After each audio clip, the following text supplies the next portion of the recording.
Motor bizga soat hozir 10:25 ketdi. Және biz videomizni boshlaymiz. Сәлем достар, сіздермен бүгін біз Алия, Мери, және біздің жаңа видеоға, жаңа кукингімізге қош келдіңіздер. Біздің бүгінгі видеомыз сіздерге өте қатты ұнау керек, себебі барлық кукингіміздің астында сіздер осы десертті сұраған болатынсыздар, ал біз бүгін моти японский десертті жасайтын боламыз. Өздеріңіз осы японский танымал десертті білетін шығарсыздар, мотиді дәмдерін де көріп үлгерген шығарсыздар. Егер де мен сияқты адамдар болса, әлі де мотидің дәмін көрмеген, тогда біз біргеміз. Және де қазір біз бүгін осы видеода мотиді дайындап, дәмін көретін боламыз. Бүгін сіздерге барлық рецептпен бөлісетін боламыз, және өзіміз де үйренетін боламыз. Осы видеода қалай жасау керек екенін, себебі біз бірінші жасап көретін боламыз. Және де бізге ұнайды деген ойдамыз. Мен негізі мотидің дәмін көргенмін. Маған былай 50-50 ұнаған. И бүгін енді өзіміздің қолымыздан жеп көретін боламыз. Және де маған 100% үміттемін. Осы арнайы кукингке мотиді дайындауға біз заказ беріп, алдын ала заттарынан, сонымен қатар продуктлардың барлығын алып дайындап қойған болатынбыз.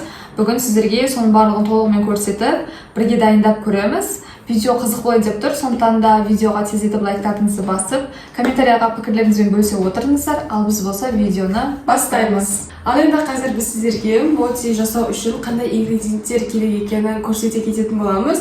Алияның қасында бізде крем жасайтын ингредиенттер тұр, ал менің қасымда қамырын жасайтын ингредиенттер тұр. Сіздермен барлығын таныстырып кететін боламыз. Ең алдымен біздің Алматы қаласынан ба, білмеймін, Қарағанды қаласынан ба алып келген осындай рисовый, клейковый мука. Бұл біз липтен заказ берген болады. Сіздер де қалаларыңызды сатпаса, осы жерден алсаңыздар болады. Мотиді дайындаудағы ең басты ингредиент десек те болады, ол осындай арнайы бір мука керек екен. Жайдан жай ұндармен жасай бермейді екен, арнайы ұны болады екен. Вот сол ұнды заказ беріп, біз қазір енді жасайық деп тұрмыз. Егер де өздеріңізді жасағыларыңыз келсе, біз сияқты бір масс-маркеттерден заказ берсеңіздер болады. Келесі бізде сүт, су, қант, крахмал, біздің тараздан келе жатқан краситель, және де көріп тұрғандарыңыздай сұйық май керек болады. Бізде кремі өте оңай жасалады. Ол жақтағы ең басты ингредиент бізде творожный сыр. Осындай творожный сыр алдық. Бізде 220 грамм сгущенка, және де арасына начинка ретінде бізде банан немесе мандариндерді қосып дайындайтын боламыз. Сіздер осы екеуінің орнына әртүрлі джемдерді, немесе ягодаларды, немесе тіпті болмаса нутелла сияқты бір ингредиенттерді қоса берсеңіздер болады. Біз өзіміз осындай фруктылар алдық. Ал енді қазір біз өзімізді YouTube-тан көріп жасайтын боламыз. Және де сіздермен бірге оны көрсетеміз. Сіздер біздің видеодан қайталап отырсаңыздар болады. Ал енді біз бастаймыз. Кеттік. Біз деген қалай дайындалу барысын көрдік. Енді қазір өзіміз дайындап көретін боламыз. Бізге ең алдымен су мен сүтті араластыру керек. Бізге 90 грамм су керек болады. 90-100 сондай миллилитрден су құямыз. Енді бізге сүт керек болады, 90 грамм. Венчик алдық, қазір осылай араластырып отыратын боламыз. 35 грамм бізге қант қажет болады қазір. Короче, бізде мынандай түбіне ғана қостық. Примерно 3 ба, 4 ложка қостық. И араластырамыз. Біздің мотидің түсі қызыл түсті болады, немесе розовый түсті болады. Потому что мынау қызыл бізде более розовыйға ұқсайды. Білмеймін, қанша керек екенін. Примерно О май гад. болды ма? Вау! Түсі өте әдемі болды. Мінекей, бізде осындай болып жатыр. Түсі өте әдемі болып тұр. Енді қазір бізге сұйық май керек болады. 2 қасық қосып жетінші.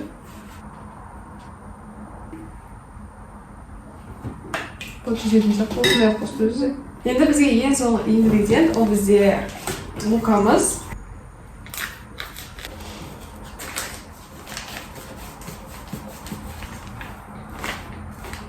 Бізде 160 грамм оны шықты. Қоса саламыз әші? Енді барлығын қосамыз.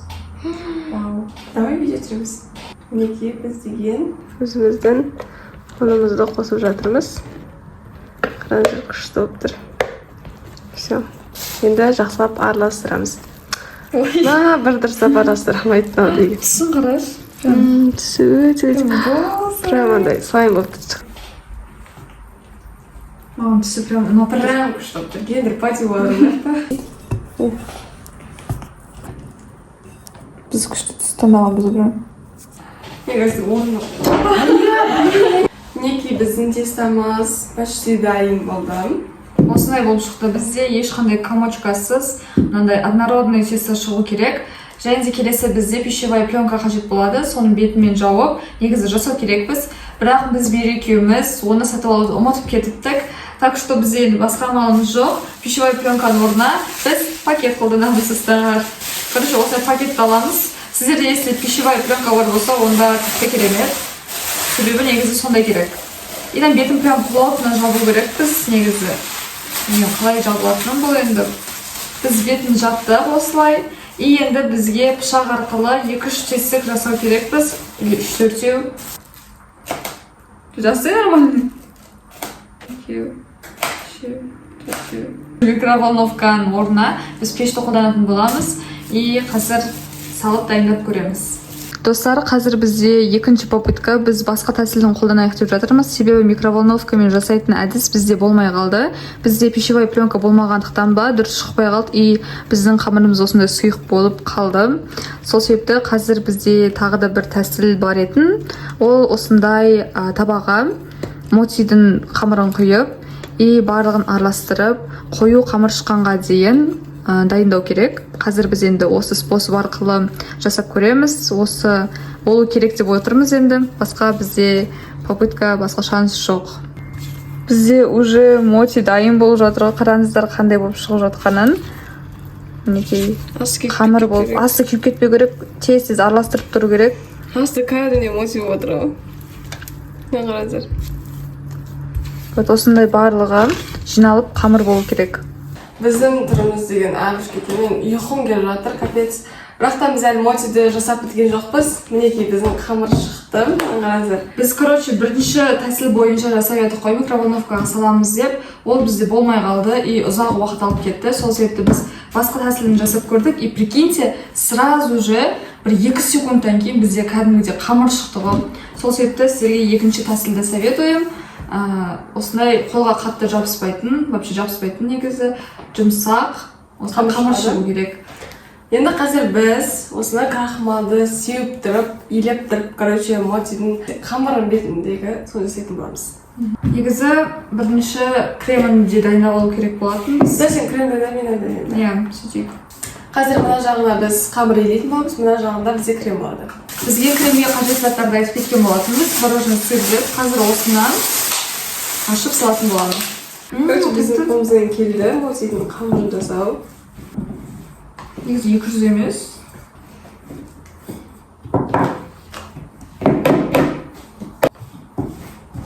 Так, қалдыны. Бір қасық қосар қажет. Мінекей достар, бізде өте күшті тесто шықты. Мінекей осындай. Короче, мен мына жақта жасай беремін.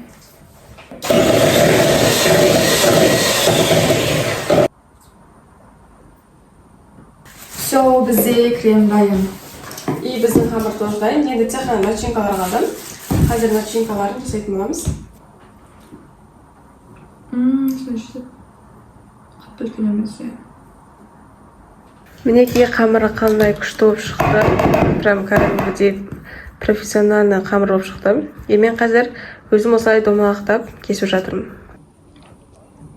Қанша керек сонша жасаймыз.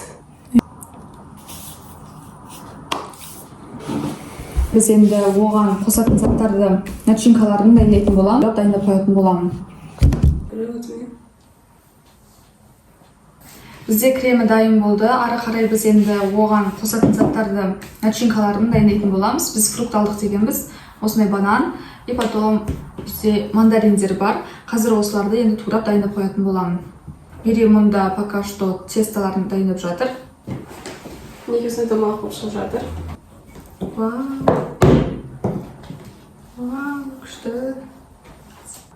Түнгі 12-ден 15 кетті. Бәрі ұйықтап жатыр. Неге мен әлі моти жасап жатыр.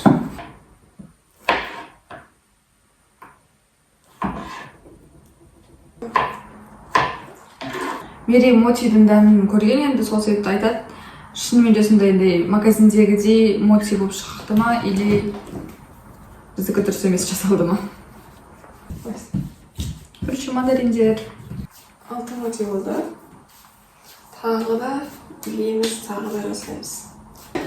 Біз деген наконец-то барлық осы қамырларды илеп, домалақ жасадық. Мына жақта көп қамыр тұр. 1, 2, 3, 4, 5, 6, 7, 8, 9, 10 штук моти бізде дайын болады қазір.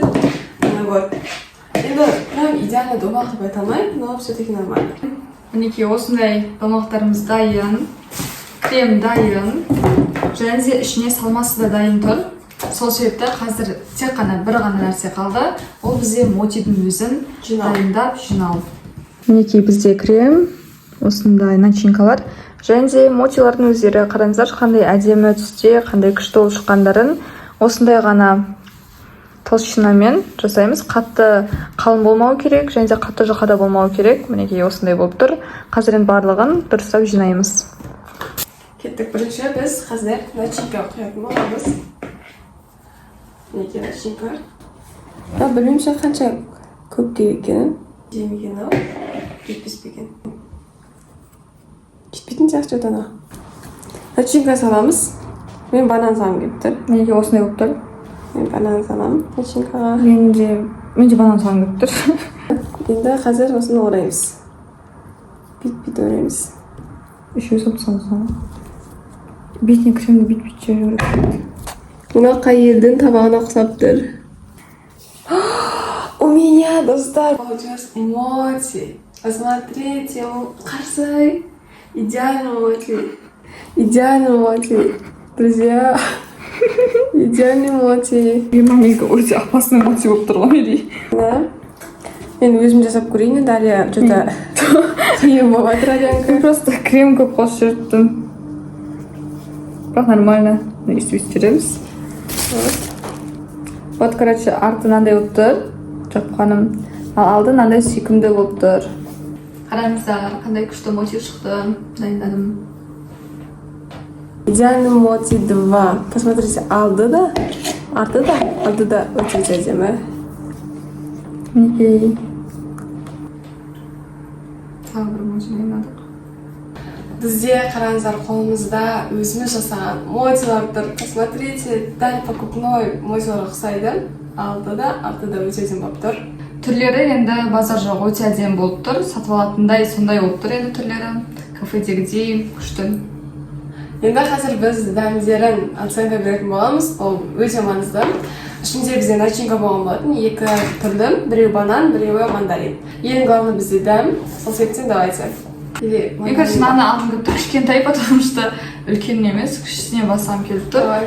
Прям қараңыздаршы қандай әдемі, жеу жалко болып тұр. Өте жұмсақ біріншіден. Ал енді дәмін көреміз. Дегустейшн тайм. Қорқып тұрым бар ғой жегізді. 2, 3.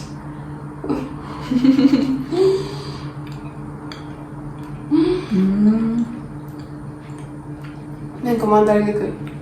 2 банан. Прям шикарно.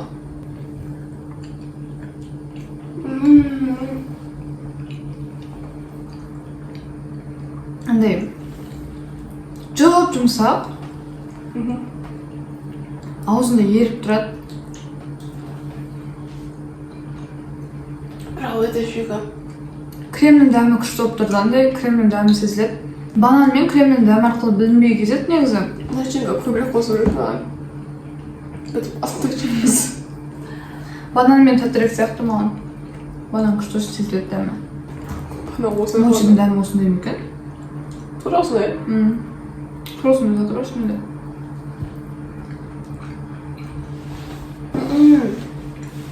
Банан андай жапсақ та ауызға. Қамыр тоже осындай болып. Çok жұмсақ. Әлі де жапсықты. Базар жоқ. Маған мне ұнады.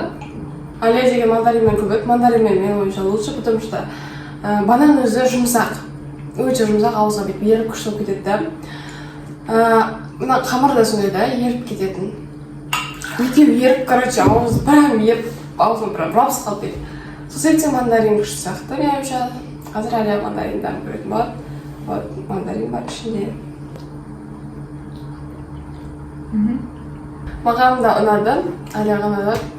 Менің беретін бағам оның 7 балы. Бірақ мен көп моти жей алмаймын. Мен тоже. Бір мотидің өзіне әрине тоқсады екенсің, шыны керек. Сол себептен мен оның 7 балын беремін. Алия Тоже оның 7 балын беремін. Бұлай негізі мотилардың өзін особо ұнатпайтын сияқтымыз, біз екеуміз. Но достар, прям оригинал моти болып шықты. Сол себептен өте қатты қуаныштымын. Дәл осындай болған, анау күні тоже жеген кезде. Егер моти жасап көргілеріңіз келсе, жегілеріңіз келсе, мотиді ұнататын болсаңыздар, онда міндетті түрде жасап көріңіздер, жеңіздер. Ал бізде мынандай артық қамырлар қалды. Сәлем достар. Ханза, короче, жоқтап жатқан жерінен оятып алып келдік. Енді қазір Ханзада мотидің дәмін қоятын болады. Давай. Енді.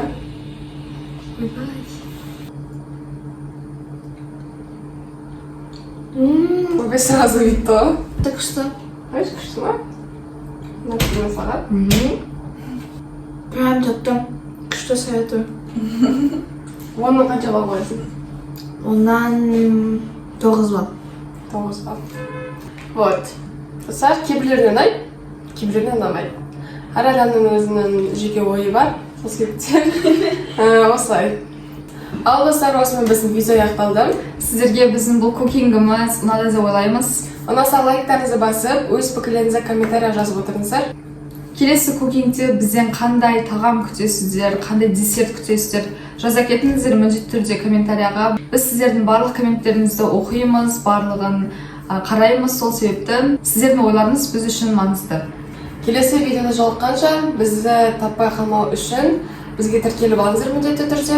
Және біздің инстаграмымызды бақылап отыру үшін описаниядағы ссылканы басып, инстаграм парақшамызға да тіркеліп қойыңыздар. Біз деген ол жақта күнделікті өмірлерімізді және қандай видео түсіріп жатырмыз, соның барлығын сол жақта жүктеп отыратын боламыз. Описанияда инстаграмымыз тұр. Сіздермен бірге болған біз, Алия, Мери. келесі видеода жолыққанша Пока-пока. Пока-пока.